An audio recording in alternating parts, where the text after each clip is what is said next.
जय हिंद दोस्तों। तो आज लाया हूँ रेलवे ग्रुप बी के लिए एकदम viral question paper, GK GS का पूरा वायरल क्वेश्चन पेपर लाया हूँ साथियों। बहुत ज़्यादा इंपॉर्टेंट इसमें क्वेश्चंस हैं जो रेलवे ग्रुप डी के लिए मोस्ट एक्सपेक्टेड क्वेश्चंस इसमें हैं।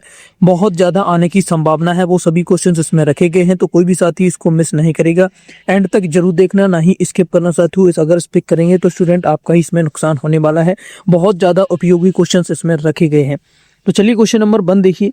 भारतीय संविधान की किस अनुसूची में दल बदल विरोधी कानून से संबंधित प्रावधान दिए गए हैं? कौन सी अनुसूची में दिए गए हैं दल बदल विरोधी कानून से संबंधित प्रावधान दिए गए हैं? अगर किसी क्वेश्चन का आंसर पता है तो कमेंट में जरूर बताना। तो साथियों ये कानून आपके दिए गए हैं 10वीं अनुसूची में दिए गए हैं। किसमें? 10वीं अनुसूची में दिए गए हैं। सी बिल्कुल राइट होगा। अगला देखिए, भारतीय संविधान के किस अनुच्छेद के तहत राष्ट्रपति पर महाभियोग चलाया जा सकता है? कौन सा अनुच्छेद है जिसके तहत राष्ट्रपति पर महाभियोग चलाया जा सकता है? तो राष्ट्रपति पे जो महाभियोग लगाया जा सकता है वो है आपका अनुच्छेद 61 आर्टिकल, यानी अनुच्छेद 61 के तहत आर्टिकल 61 के तहत जो है राष्ट्रपति पर महाभियोग लगाया जा सकता है। यहाँ पर बी बिल्कुल राइट आंसर होगा। अगला क्वेश्चन देखिए, कौन सा मूल अधिकार आपातकाल के दौरान भी निलंबित नहीं किया जा सकता है? ऐसा कौन सा मूल अधिकार है जो आपातकाल इमरजेंसी के दौरान भी निलंबित नहीं किया जा सकता है, वह लागू रहता है? कौन सा मूल अधिकार होता है, जल्दी से बताएंगे। ऐसा कौन सा मूल अधिकार है? तो साथियों वह है आपका अनुच्छेद 20 से आर्टिकल 21 तक जो है मूल अधिकार जो है साथियों निलंबित नहीं किए जा सकते हैं। बी बिल्कुल राइट आंसर होगा। यहाँ पर बी बिल्कुल सही जवाब होगा। आगे चलने से पहले साथियों एक रिक्वेस्ट है, जो भी साथी चैनल से नए जुड़े हैं चैनल को सब्सक्राइब करके बेल आइकन को ऑन जरूर कर लें, ताकि आगे आने वाली सभी इंपॉर्टेंट क्लासेज की अपडेट आपको सबसे पहले मिलती रहे। और वीडियो को ज़्यादा से ज़्यादा शेयर करें, लाइक करें सभी स्टूडेंट। और साथियों आज हमारा जंतर मंतर पर प्रोटेस्ट भी चल रहा था स्टूडेंट्स का। जितने भी साथी वहां पर पहुंचे हैं उनके लिए थैंक यू। जिन भी साथियों ने आप सभी को उसका समर्थन करना चाहिए, क्योंकि ये सभी आपके ही हित में चल रहा है। ये प्रोटेस्ट पेपर लीक्स जो मामले हैं जिससे पेपर लीक ना हो, ये उसी के लिए चल रहा है, तो आप सभी को सपोर्ट जरूर करना चाहिए। अगला क्वेश्चन देखिए, निम्नलिखित में से किसे भारतीय संविधान का संरक्षक माना जाता है? निम्नलिखित में से किसे जो है भारतीय संविधान का संरक्षक माना जाता है? तो भारतीय संविधान का जो संरक्षक माना जाता है वह आपका भारत का उच्चतम न्यायालय जो है भारतीय संविधान का संरक्षक माना जाता है। भारत का जो उच्चतम न्यायालय है वो भारतीय संविधान का संरक्षक माना जाता है। सी राइट होगा। अगला देखिए, भारतीय संविधान में समवर्ती सूची की अवधारणा किस देश के संविधान से ली गई है? भारतीय संविधान में जो समवर्ती सूची की अवधारणा है ये किस देश के संविधान से ली गई है? तो साथियों समवर्ती सूची की जो अवधारणा है ये आपकी ऑस्ट्रेलिया के संविधान से ली गई है। कहाँ से ली गई है? ऑस्ट्रेलिया के संविधान से इसे लिया गया है। सी बिल्कुल राइट होगा। अगला देखिए, संसद के दोनों सदनों की संयुक्त बैठक की अध्यक्षता कौन करता है? संसद के दोनों सदनों की जो संयुक्त बैठक है उसकी अध्यक्षता जो करते हैं स्टूडेंट वो आपके लोकसभा अध्यक्ष करते हैं। कौन करते हैं? लोकसभा अध्यक्ष करते हैं। सी बिल्कुल सही जवाब होगा। अगले क्वेश्चन चलिए देखते हैं, क्वेश्चन नंबर 7 और आंसर बताइए। किस संशोधन अधिनियम द्वारा मतदान की आयु 21 वर्ष से घटाकर 18 वर्ष की गई थी? कौन सा संविधान संशोधन अधिनियम आया था जिसके तहत जो मतदान की वोट करने की जो आयु थी वो 21 वर्ष से घटाकर 18 वर्ष कर दी गई थी एज? तो साथियों ये जो किया गया था वो आपका 61वां संविधान संशोधन के द्वारा किया गया था। कब? 61वां संविधान संशोधन जब अधिनियम आया था तो उसके तहत 21 वर्ष से घटाकर 18 वर्ष कर दी गई थी वोटिंग की एज जो है। सी राइट होगा। अगला क्वेश्चन देखिए और आंसर बताइए जल्दी से। भारत के मुख्य निर्वाचन आयुक्त का कार्यकाल कितना होता है? भारत के मुख्य निर्वाचन आयुक्त का जो कार्यकाल है वो कितना होता है? तो मुख्य निर्वाचन आयुक्त का जो भारत के कार्यकाल होता है वो आपका 6 वर्ष या 65 वर्ष की आयु तक इनका कार्यकाल होता है। बी बिल्कुल राइट आंसर होगा। अगला देखिए, धन विधेयक को केवल वहां प्रस्तुत किया जा सकता है, जल्दी से बताएंगे। धन विधेयक को केवल कहाँ प्रस्तुत किया जा सकता है? कहाँ पर? मनी बिल जो है जिसे कहाँ पर प्रस्तुत किया जा सकता है? तो धन विधेयक बिल को केवल लोकसभा में प्रस्तुत किया जा सकता है। कहाँ पर किया जा सकता है? केवल लोकसभा में प्रस्तुत इसे किया जा सकता है। बी राइट होगा। अगला देखिए, लोक लेखा समिति में कुल कितने सदस्य होते हैं? पब्लिक अकाउंट्स कमेटी जो होती है इसमें कुल कितने सदस्य होते हैं? तो इसमें कुल सदस्यों की जो संख्या होती है 22 सदस्य होते हैं। इसमें कितने होते हैं? 22 सदस्य इसमें होते हैं। बी राइट होगा। अगला देखिए, सिंधु घाटी सभ्यता का कौन सा स्थल भारत में स्थित सबसे बड़ा हड़प्पा कालीन स्थल है? जल्दी से बताएंगे। सिंधु घाटी सभ्यता का कौन सा स्थल जो है भारत में स्थित सबसे बड़ा हड़प्पा कालीन स्थल है? कौन सा स्थल है सिंधु सभ्यता का? तो वह आपका जो स्थल है वो आपका राखीगढ़ी है। कौन सा है? राखीगढ़ी जो है सबसे बड़ा स्थल है। सी बिल्कुल राइट आंसर होगा। राखीगढ़ी है। अगला देखिए, मौर्य साम्राज्य के किस शासक को अमित्र घात के नाम से भी जाना जाता है? मौर्य साम्राज्य के किस शासक को अमित घात के नाम से भी जाना जाता था? जल्दी से बताएंगे कौन से शासक को जाना जाता था? तो वह शासक आपका बिंदुसार था, जिसे अमित्र घात के नाम से भी जाना जाता था। किसे? बिंदुसार को जाना जाता था, बिंदुसार को जाना जाता था, याद रखेंगे। बी राइट होगा। अगला देखिए, प्रसिद्ध 10 राजाओं का युद्ध किस नदी के तट पर लड़ा गया था? प्रसिद्ध जो 10 राजाओं का युद्ध हुआ था वो कौन सी नदी के तट पर लड़ा गया था, जिसे दास राजज्ञ युद्ध भी कहा जाता है? ये कौन सी नदी के तट पर लड़ा गया था? तो यह स्टूडेंट जो है आपकी परुष्णी नदी के तट पर लड़ा गया था। कहाँ पर? परुष्णी नदी के तट पर इसे लड़ा गया था ये। अगला देखिए, नालंदा विश्वविद्यालय की स्थापना किस गुप्त शासक ने की थी? नालंदा विश्वविद्यालय की जो स्थापना है कौन से गुप्त शासक ने की थी? तो नालंदा विश्वविद्यालय की स्थापना जो है वो आपकी कुमारगुप्त प्रथम ने की थी। किसने की थी? कुमारगुप्त प्रथम ने नालंदा विश्वविद्यालय की स्थापना की थी। अगला देखिए, विजयनगर साम्राज्य की स्थापना किस वर्ष हुई थी? तो विजयनगर जो साम्राज्य की स्थापना हुई थी, याद रखेंगे आप, 1336 ईस्वी में हुई थी। कब हुई थी? 1336 में विजयनगर साम्राज्य की स्थापना हुई थी, याद रखेंगे। अगले देखिए, किस मुगल सम्राट के शासनकाल को चित्रकला का स्वर्ण युग कहा जाता है? किस मुगल सम्राट के शासनकाल को स्वर्ण काल का जो है चित्रकला का स्वर्ण युग कहा जाता है? किस मुगल सम्राट के शासनकाल को? तो साथियों जो है जहांगीर के शासनकाल को जो है चित्रकला का स्वर्ण युग कहा जाता है। कैसे? जहांगीर के शासनकाल को कहा जाता है। बी बिल्कुल सही जवाब होगा। अगला देखिए, 1857 के विद्रोह के दौरान लखनऊ में विद्रोह का नेतृत्व किसने किया था? 1857 के विद्रोह के दौरान लखनऊ में विद्रोह का जो नेतृत्व किया था वो है आपका बेगम हजरत महल ने किया था। किसने किया था? बेगम हजरत महल ने इसका नेतृत्व किया था। सी बिल्कुल सही जवाब होगा। अगला देखिए, गदर पार्टी की स्थापना 1913 में सैन फ्रांसिस्को में किसके द्वारा की गई थी? तो गदर पार्टी की जो स्थापना की गई थी 1913 में, ये आपकी लाला हरदयाल के द्वारा की गई थी। कहाँ पर की गई थी? फ्रांसिस्को में। किसके द्वारा की गई थी साथियों? जल्दी से बताएंगे। ये आपकी फ्रांसिस्को में की गई थी। कहाँ पर की गई थी? फ्रांसिस्को में की गई थी। लाला हरदयाल के द्वारा यह की गई थी। ये बिल्कुल राइट आंसर होगा। अगला देखिए, भारतीय राष्ट्रीय कांग्रेस किस अधिवेशन में पूर्ण स्वराज का प्रस्ताव पारित किया गया था? भारतीय राष्ट्रीय कांग्रेस के किस अधिवेशन में पूर्ण स्वराज का प्रस्ताव पारित किया गया था? तो पूर्ण स्वराज का जो प्रस्ताव पारित हुआ था वो आपका 1929 लाहौर अधिवेशन में हुआ था। कहाँ पर हुआ था? 1929 में जो है लाहौर अधिवेशन में ये इसका पूर्ण स्वराज प्रस्ताव पारित हुआ था, याद रखेंगे। बी राइट होगा। अगला देखिए, महात्मा गांधी ने किस गोलमेज सम्मेलन में भाग लिया था? महात्मा गांधी ने जो है कौन से गोलमेज सम्मेलन में भाग लिया था? तो महात्मा गांधी जी ने द्वितीय गोलमेज सम्मेलन में भाग लिया था। कौन से में? द्वितीय गोलमेज सम्मेलन में महात्मा गांधी जी ने भाग लिया था। जीके जीएस की ये क्वेश्चन साथियों बहुत इंपॉर्टेंट है और आगे ये क्वेश्चन जो है बार बार रेलवे पूछता है, रेलवे के एग्जाम में पूछे जाते हैं, वही क्वेश्चन रखे गए हैं। तो आगे के सभी क्वेश्चंस को जरूर देखकर जाना साथियों। और फिर से एक बार रिक्वेस्ट है, जो भी साथी ने वीडियो को लाइक नहीं किया तो वीडियो को लाइक करें और शेयर करें अपने सोशल मीडिया प्लेटफॉर्म्स पर। आगे देखिए क्वेश्चन नंबर 21, आंसर बताइए फटाफट से। भूमध्य रेखा निम्नलिखित में से किस महाद्वीप से होकर नहीं गुजरती है? भूमध्य रेखा जो है निम्नलिखित में से कौन से महाद्वीप से होकर नहीं गुजरती है? एशिया, अफ्रीका, दक्षिण अफ्रीका या फिर यूरोप? तो साथियों जो भूमध्य रेखा है यह आपकी जो है वो आपकी यूरोप से होकर नहीं गुजरती है, बाकी सभी से होकर गुजरती है, यूरोप से होकर नहीं गुजरती है। तो डी हमारा राइट आंसर होगा। अगला देखिए, भारत की सबसे पुरानी पर्वत श्रृंखला कौन सी है? भारत की सबसे पुरानी पर्वत श्रृंखला जो है वह है आपकी पर्वत श्रृंखला अरावली पर्वत श्रृंखला है। कौन सी है? सबसे पुरानी पर्वत श्रृंखला भारत की अरावली पर्वत श्रृंखला है, याद रखेंगे। अगला देखिए, 10 डिग्री चैनल किसके पृथक करता है? 10 डिग्री चैनल जो है किसको पृथक करता है?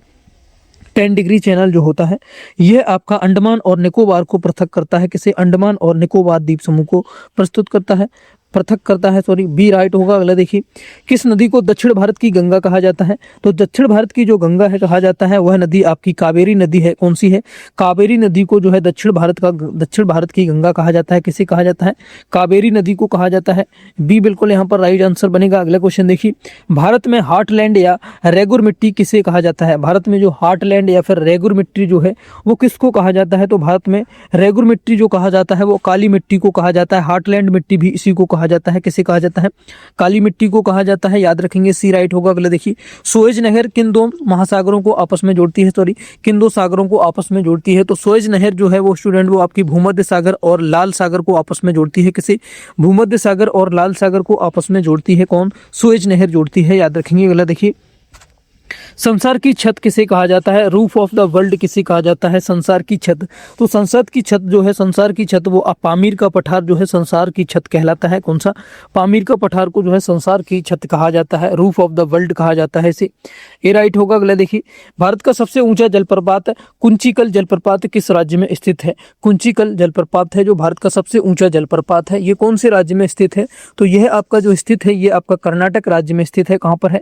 कर्नाटक में स्थित है ये। क्या नाम है इसका? कुंचिकल जलप्रपात इसका नाम है, याद रखेंगे। अगला देखिए, निम्नलिखित में से कौन सी ठंडी महासागरीय धारा है? इनमें से कौन सी जो है ठंडी महासागरीय धारा है? तो ठंडी महासागरीय धारा जो है वो आपकी पेरू धारा है। इसे हमबोल्ट धारा भी कहा जाता है, पेरू धारा कहते हैं। सी राइट होगा। अगला देखिए, मानस राष्ट्रीय उद्यान किस राज्य में स्थित है? मानस राष्ट्रीय उद्यान जो है बहुत इंपॉर्टेंट क्वेश्चन है, रिपीट होता है एग्जाम में जीके जीएस के। तो मानस राष्ट्रीय उद्यान जो है ये आपका कहाँ पर स्थित है? ये आपका स्थित है असम में स्थित है। कहाँ है? असम में मानस राष्ट्रीय उद्यान जो स्थित है असम राज्य में स्थित है। ए बिल्कुल यहाँ पर सही जवाब होगा। अगला क्वेश्चन देखेंगे इसी तरीके से, किसी वस्तु के वेग समय ग्राफ का ढाल क्या दर्शाता है? किसी वस्तु के वेग समय ग्राफ का ढाल जो है, स्लोप जो है, क्या दर्शाता है?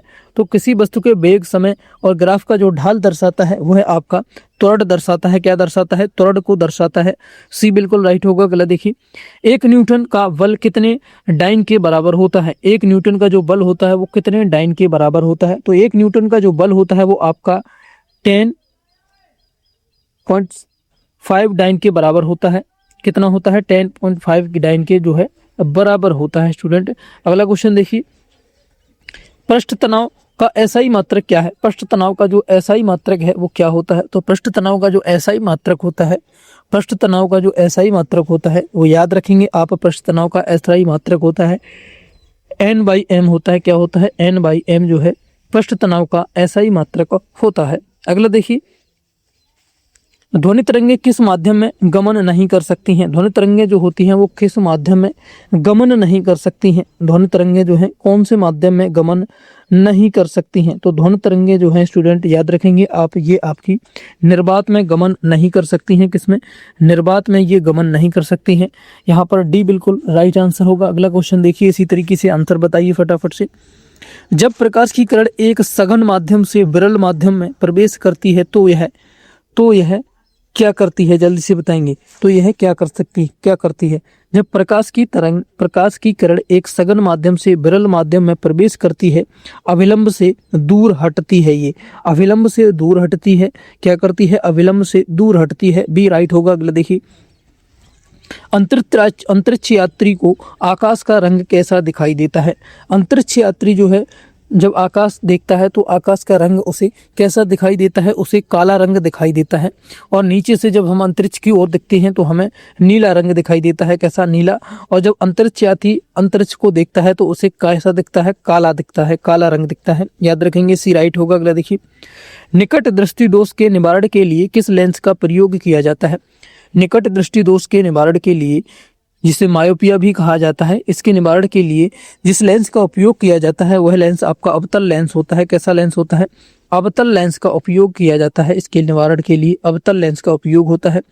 बी बिल्कुल राइट होगा। अगला देखिए, ट्रांसफार्मर किस सिद्धांत पर कार्य करता है? ट्रांसफार्मर जो होता है, बिजली का ट्रांसफार्मर देखा होगा आपने, वह कौन से सिद्धांत पर कार्य करता है? तो ट्रांसफार्मर जो है ये आपका अन्योन्य प्रेरण के सिद्धांत पर कार्य करता है। किसके? अन्योन्य प्रेरण के सिद्धांत पर यह कार्य करता है। अगले देखिए, विद्युत धारा का एसआई मात्रक क्या है?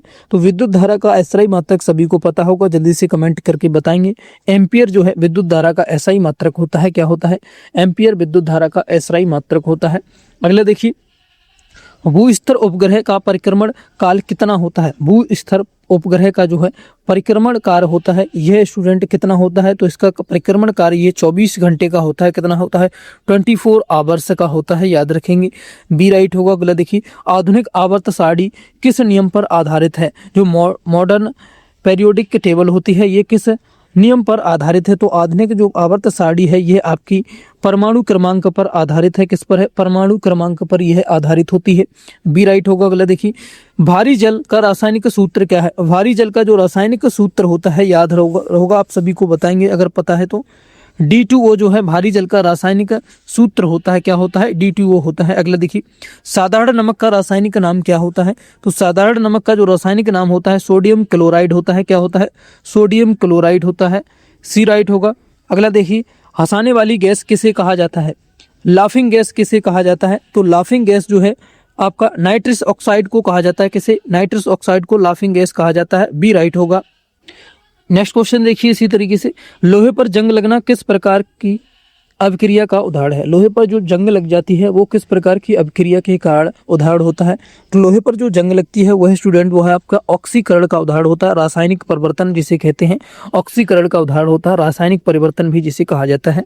बी राइट होगा। अगला देखिए, चींटी के डंक में कौन सा अम्ल पाया जाता है? चींटी के डंक में, जैसे चींटी काटती है में उसके डंक में कौन सा अम्ल पाया जाता है? जो चींटी के डंक में जो है अम्ल होता है वो आपका फॉर्मिक अम्ल होता है, जिसे मेथेनाइक अम्ल भी कहा जाता है। फॉर्मिक अम्ल इसमें पाया जाता है। सी राइट होगा। अगला देखिए, एलपीजी का मुख्य घटक क्या है? एलपीजी जो गैस होती है जिससे कुकिंग गैस भी कहते हैं, जिससे हम खाना बनाते हैं, उसका जो मुख्य घटक होता है क्या होता है? तो उसका मुख्य घटक जो होता है याद रखेंगे ब्यूटेन जो है इसका मुख्य घटक होता है एलपीजी का।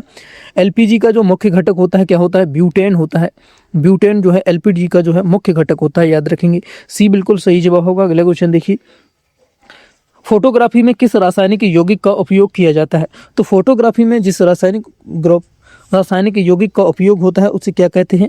वह आपका होता है सिल्वर ब्रोमाइड यौगिक का उपयोग होता है फोटोग्राफी में। किस में होता है? फोटोग्राफी में होता है, सिल्वर का उपयोग होता है। अगला देखिए, अम्ल वर्षा मुख्य रूप से किन गैसों के कारण होती है? अम्लीय वर्षा जो होती है मुख्य रूप से किन गैसों के कारण होती है? तो अम्लीय वर्षा जो होती है ये मुख्य रूप से ये वर्षा जो होती है स्टूडेंट याद रखेंगे आप, ये SO2 और NO2 के कारण होती है। SO2 और NO2 के कारण होती है। बी राइट होगा। अगला देखिए, जल की स्थायी कठोरता को दूर करने के लिए किसका उपयोग किया जाता है? जल की स्थायी कठोरता को दूर करने के लिए किसका प्रयोग किया जाता है? जल की तो स्थायी कठोरता को दूर करने के लिए धावन सोडा, सोडियम बाइकार्बोनेट का उपयोग होता है। किसका होता है? धावन सोडा या फिर सोडियम बाइकार्बोनेट जिसे कहते हैं उपयोग होता है। अगला देखिए, कोशिका का पावर हाउस किसे कहा जाता है? Power house of the cell. तो कोशिका का पावर हाउस जो आपको याद रखना है किसको कहा जाता है? कोशिका का पावर हाउस आपका माइटोकॉन्ड्रिया को कहा जाता है। किसको? माइटोकॉन्ड्रिया को कोशिका का पावर हाउस कहा जाता है। सी राइट होगा। देखिए, आत्महत्या की थैली किसे कहा जाता है? सुसाइड बैग्स जो किसे कहा जाता है? तो आत्महत्या की जो थैली कहा जाता है वो आपका लाइसोसोम को कहा जाता है। किसे? लाइसोसोम को सुसाइड थैली कहा जाता है। अगला देखिए, मानव शरीर की सबसे बड़ी ग्रंथि कौन सी है? तो मानव शरीर की जो सबसे बड़ी ग्रंथि है सभी को पता होगा, लीवर यानी यकृत भी जिसे कहते हैं हिंदी में। लीवर जो है मानव शरीर की सबसे बड़ी ग्रंथि होती है। नेक्स्ट देखिए, मानव का रक्त पीएच मान कितना होता है? मानव रक्त का पीएच मान जो है कितना होता है? तो मानव रक्त का जो पीएच मान होता है 7.4 होता है। कितना होता है? 7.4 जो है मानव रक्त का पीएच मान होता है, याद रखेंगे। अगला देखेंगे, इंसुलिन का स्राव शरीर के किस अंग द्वारा होता है? इंसुलिन का जो स्राव होता है वो शरीर के अग्नाशय के द्वारा होता है। कहां से होता है? अग्नाशय के द्वारा होता है। बी राइट होगा। अगला देखिए, कौन सा विटामिन जल में घुलनशील है? इनमें से कौन सा विटामिन ऐसा है जो जल में घुलनशील है? तो जल में घुलनशील विटामिन बी और विटामिन सी होता है। कौन सा है? विटामिन बी और विटामिन सी जल में घुलनशील है। नेक्स्ट देखिए, स्कर्वी रोग जो है किस विटामिन की कमी के कारण होता है? तो स्कर्वी रोग जो है यह आपका विटामिन सी की कमी से होता है। किससे होता है? विटामिन सी की कमी से स्कर्वी रोग शरीर में हो जाता है। नेक्स्ट देखिए, डीएनए द्वारा द्वि हेलिक्स मॉडल किसने प्रस्तुत किया था? डीएनए का द्वि हेलिक्स मॉडल जो है ये किसने प्रस्तुत किया था? तो डीएनए का द्वि हेलिक्स जो मॉडल है ये आपका वाटसन और क्रिक ने प्रस्तुत किया था। किसने? वाटसन और क्रिक ने इसे प्रस्तुत किया था। बी बिल्कुल सही जवाब होगा। अगला देखिए, मानव शरीर में पसलियों की कुल संख्या कितनी होती है? मानव शरीर में पसलियों की जो कुल संख्या है वह कितनी होती है? तो पसलियों की कुल संख्या जो है कितनी होती है मानव शरीर में? 24 होती है। कितनी होती है? 24 पसलियों की संख्या होती है। नेक्स्ट देखिए, पेसमेकर का संबंध शरीर के किस अंग से है? पेसमेकर जो होता है वो शरीर के किस अंग से संबंधित है? आपको पता होना चाहिए, ये हृदय यानी हार्ट से संबंधित होता है।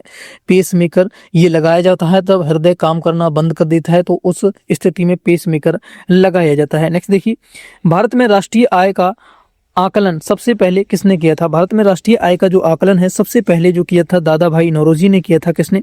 दादा भाई नौरोजी ने सबसे पहले राष्ट्रीय आय का आकलन किया था। अभी बिल्कुल सही जवाब होगा। अगला देखिए, नीति आयोग का पदेन अध्यक्ष कौन होता है? तो नीति आयोग को जो पदेन अध्यक्ष होता है वो आपका भारत का प्रधानमंत्री होता है। भारत का प्रधानमंत्री जो है नीति आयोग का पदेन अध्यक्ष होता है। नेक्स्ट देखिए, भारतीय रिजर्व बैंक आरबीआई की स्थापना किस वर्ष हुई थी? तो आरबीआई की जो स्थापना हुई थी आप सभी को याद होना चाहिए कब हुई थी। इसकी स्थापना आपकी 1950 में हुई थी। कब? 1950 में आरबीआई की स्थापना हुई थी। 1950 में आरबीआई की स्थापना हुई थी। सॉरी, 1950 में नहीं हुई थी। इसकी स्थापना जो है वो आपकी 1935 में हुई थी। कब? 1935 में जो है आरबीआई की स्थापना हुई थी। बी बिल्कुल राइट होगा, याद रखेंगे। बी राइट होगा, डी नहीं होगा। बी बिल्कुल सही जवाब होगा। अगला देखिए, जीएसटी भारत में कब लागू किया गया था? जीएसटी जो है भारत में लागू हुआ था 1 जुलाई 2017 को। कब? 1 जुलाई 2017 को भारत में जीएसटी लागू हुआ था। कब हुआ था? 1 जुलाई 2017 को भारत में जीएसटी आया था, याद रखेंगे। नेक्स्ट क्वेश्चन देखिए, प्रच्छन्न बेरोजगारी सामान्यतः किस क्षेत्र में देखी जाती है? प्रच्छन्न बेरोजगारी जो है मुख्यतः साथियों ये आपकी देखी जाती है कृषि क्षेत्र में देखी जाती है। कहाँ पर? कृषि क्षेत्र में प्रच्छन्न बेरोजगारी देखी जाती है। नेक्स्ट क्वेश्चन देखिए, इसी तरीके से आंसर बताइए जल्दी से। बुल और बियर शब्द का संबंध किससे है? बुल और बियर शब्द का जो संबंध है ये मुख्य रूप से इसका संबंध जो होता है वो आपका बुल और बियर संबंध जो है ये आपका शेयर बाजार से होता है। किससे है? बुल और बियर शब्द का संबंध जो है शेयर बाजार से होता है। नेक्स्ट देखिए, हरित क्रांति का प्रभाव भारत में किस फसल पर सबसे अधिक पड़ा? हरित क्रांति का प्रभाव जो है भारत में कौन सी फसल पे सबसे अधिक पड़ा था? तो सबसे अधिक जो हरित क्रांति का फल पड़ा था वो स्टूडेंट जो प्रभाव पड़ा था ये आपका गेहूं पर पड़ा था। कौन सी फसल पर पड़ा था? गेहूं पर पड़ा था। बी राइट होगा। नेक्स्ट देखिए, भारत में नोट जारी करने की कौन सी प्रणाली अपनाई जाती है? भारत में नोट बनाने वाली जो प्रणाली है वो कौन सी प्रणाली अपनाई जाती है? तो भारत में नोट बनाने की जो न्यूनतम कोष प्रणाली है ये अपनाई जाती है। कौन सी? न्यूनतम कोष प्रणाली अपनाई जाती है। नेक्स्ट देखिए, मुद्रा स्फीति के समय किसको सबसे अधिक लाभ होता है? मुद्रा स्फीति के समय जो है किसको सबसे अधिक लाभ होता है? तो सबसे अधिक जो लाभ होता है वो आपका रीढ़ी को होता है। किसे होता है? रीढ़ी को सबसे ज्यादा लाभ होता है। ए बिल्कुल राइट होगा। अगला देखिए, बॉम्बे स्टॉक एक्सचेंज का सूचकांक क्या कहलाता है? बॉम्बे स्टॉक एक्सचेंज बीएसई का सूचकांक जो है कहलाता है, क्या कहलाता है? सेंसेक्स कहलाता है। क्या कहलाता है? सेंसेक्स जो है कहलाता है बॉम्बे स्टॉक एक्सचेंज का सूचकांक। नेक्स्ट देखिए, अंतर्राष्ट्रीय न्यायालय का मुख्यालय कहाँ स्थित है? आईसीजे का मुख्यालय कहाँ पर है? अंतर्राष्ट्रीय न्यायालय मुख्यालय कहाँ पर स्थित है? अंतर्राष्ट्रीय न्यायालय का जो मुख्यालय है याद रखेंगे द हेग में है। कहाँ पर है? द हेग में है। सी बिल्कुल राइट होगा। अगला देखिए, यूनिसेफ का मुख्यालय कहाँ पर स्थित है? इंपॉर्टेंट क्वेश्चन है। यूनिसेफ का जो मुख्यालय है स्टूडेंट ये आपका कहाँ पर है? न्यूयॉर्क में स्थित है। यूनिसेफ का मुख्यालय न्यूयॉर्क में है। बी राइट होगा। नेक्स्ट देखिए, विश्व स्वास्थ्य संगठन WHO की स्थापना किस वर्ष हुई थी? तो WHO की स्थापना आप सभी को पता होगा, कमेंट करके बताएंगे। WHO की स्थापना 1948 में हुई थी। कब? 1948 में WHO की स्थापना हुई थी। बी राइट होगा। नेक्स्ट देखिए, रेड क्रॉस संस्था के इस संस्थापक कौन थे? रेड क्रॉस जो संस्था है इसके संस्थापक कौन थे? तो रेड क्रॉस के जो संस्थापक थे वो आपके हेनरी ड्यूनेंट थे। कौन थे? हेनरी ड्यूनेंट जो है रेड क्रॉस के संस्थापक थे। नेक्स्ट देखिए, ओजोन परत के क्षरण को रोकने से संबंधित मॉन्ट्रियल प्रोटोकॉल किस वर्ष हस्ताक्षरित हुआ था? तो मॉन्ट्रियल प्रोटोकॉल जो है यह आपका 1987 में हस्ताक्षरित हुआ। कब? 1987 में हस्ताक्षरित हुआ था। इस पर हस्ताक्षर किए गए थे। बी राइट होगा। अगले देखिए, भारत की पहली परमाणु पनडुब्बी का नाम क्या है? भारत की जो पहली परमाणु पनडुब्बी है उसका नाम जो है स्टूडेंट INS अरिहंत है। क्या नाम है उसका? INS अरिहंत जो है पहली परमाणु पनडुब्बी का नाम है, भारत की है ये। बी राइट होगा। अगला देखिए, नेक्स्ट देखेंगे, सतीश धवन अंतरिक्ष केंद्र कहाँ स्थित है? सतीश धवन जो अंतरिक्ष केंद्र है ये आपका श्रीहरिकोटा में है। कहाँ पर है? श्रीहरिकोटा में है। ये बहुत इंपॉर्टेंट है, याद रखेंगे। बी राइट होगा। अगला देखिए, माई एक्सपेरिमेंट विद ट्रुथ पुस्तक के लेखक कौन है? बार बार पूछी जाती है पुस्तक एग्जाम में। माई एक्सपेरिमेंट विद ट्रुथ, ये पुस्तक के जो लेखक हैं वो आपके महात्मा गांधी हैं। कौन है? महात्मा गांधी ने इस पुस्तक को लिखा था। बी बिल्कुल राइट होगा। नेक्स्ट देखिए, कच्चीपुड़ी किस राज्य का शास्त्रीय नृत्य है? स्टैटिक जीके का क्वेश्चन आ गया। क्वेश्चन आपके एग्जाम में बनेंगे इसीलिए इससे में रखे गए हैं। कच्चीपुड़ी जो राष्ट्रीय नृत्य है किस राज्य का है? कच्चीपुड़ी। तो कच्चीपुड़ी जो है स्टूडेंट ये आपका आंध्र प्रदेश का शास्त्रीय नृत्य है। कहाँ का है? आंध्र प्रदेश का शास्त्रीय नृत्य है। सी राइट होगा। अगले देखेंगे, बिहू किस राज्य का प्रमुख लोक नृत्य त्योहार है? बिहू जल्दी से बताएंगे साथियों कहाँ का है? असम, उड़ीसा, मणिपुर, मेघालय। तो बिहू जो है स्टूडेंट ये आपका कहाँ का है? असम का है। असम का है। असम का है, ए बिल्कुल राइट होगा। कहाँ का है? असम का है, असम का याद रखेंगे, असम का है। नेक्स्ट देखेंगे, प्रकाश वर्ष निम्नलिखित में से किसकी इकाई है? प्रकाश वर्ष लाइट ईयर जो है किसकी इकाई है? तो प्रकाश वर्ष जो है स्टूडेंट ये आपकी दूरी की इकाई है। किसकी है? दूरी की इकाई प्रकाश वर्ष होती है, बी राइट होगा। नेक्स्ट देखेंगे इसी तरीके से, रॉकेट का प्रक्षेपण न्यूटन किस नियम पर आधारित है? रॉकेट का प्रक्षेपण न्यूटन के किस नियम पर आधारित है? तो ये स्टूडेंट न्यूटन के तृतीय नियम पर आधारित है। किस पर है?